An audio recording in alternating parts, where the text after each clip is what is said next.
Polemics, a speech or piece of writing expressing a strongly critical attack on or controversial opinion about someone or something.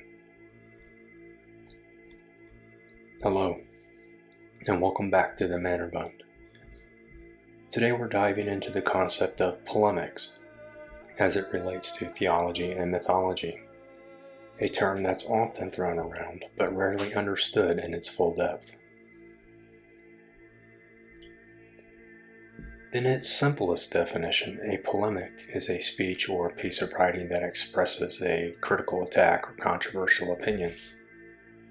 But polemics are more than just arguments or critiques.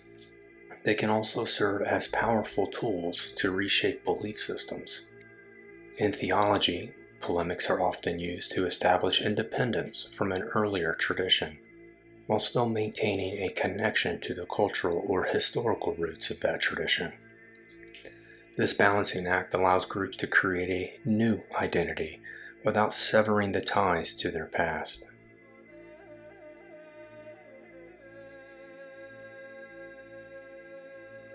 Let's start with the Vedas and the Avestas, two sacred texts from closely related traditions.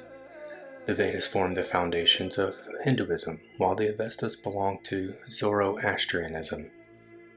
Both share a common Indo-Iranian origin, but the Avestas create a polemic against the Vedic tradition.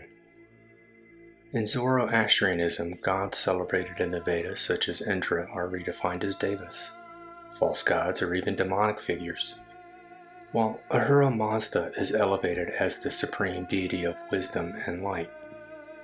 By flipping the power dynamic and critiquing the Vedic pantheon, Zoroastrianism has established its own theological identity, while maintaining a connection to the shared cultural origins of the Indo-Iranian world. Now, let's look at an example that might challenge what you think about the Old Testament. When viewed through the lens of comparative mythology, the Old Testament can be interpreted as a polemic against Greek mythology, particularly the stories of the Olympians and the Titans. In Greek mythology, the Olympian gods, led by Zeus, overthrew the older generations of gods, the Titans, establishing a new order of power. But in the Old Testament, a similar dynamic is reversed. The fallen angels, those who rebelled against God, bear striking similarities to the Titans. By redefining these figures as rebellious and wicked, rather than noble or tragic, the Old Testament shifts the narrative of divine rebellion into one of condemnation. This reframing allowed the Levantine theologians to establish a powerful monotheistic narrative, while borrowing elements of antiquity and cosmic conflict from older traditions. This wasn't a rejection of mythology, it was a strategic rewriting of it.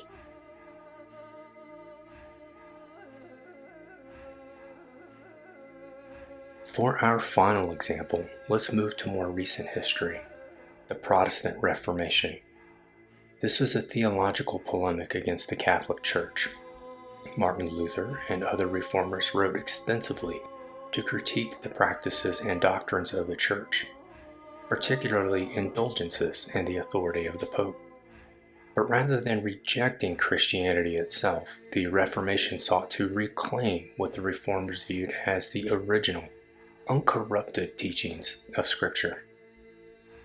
By reframing their narrative, Protestantism established itself as a distinct branch of Christianity, while maintaining its connection to the shared Christian tradition. So what do these examples teach us? Polemics are not just tools of criticism, they are instruments of transformation. Whether it's the Avestas critiquing the Vedas, the Old Testament, reframing Greek mythology, or the Reformation, redefining Christianity, polemics allow groups to carve out their own identity while preserving a sense of continuity with the past. This approach isn't about erasing history, it's about reshaping it to meet new theological, cultural, or philosophical needs. and understanding how polemics function help us to see deeper strategies behind the belief systems we've inherited. What do you think? Do you like the examples I've provided? Do you agree? Let me know in the comment sections.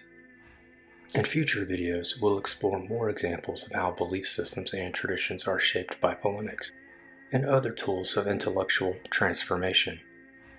If you're enjoying this exploration of theology, history, and philosophy, don't forget to like, comment, and subscribe. Together, we'll continue to uncover the roots of the ideas that shaped our world. Until next time.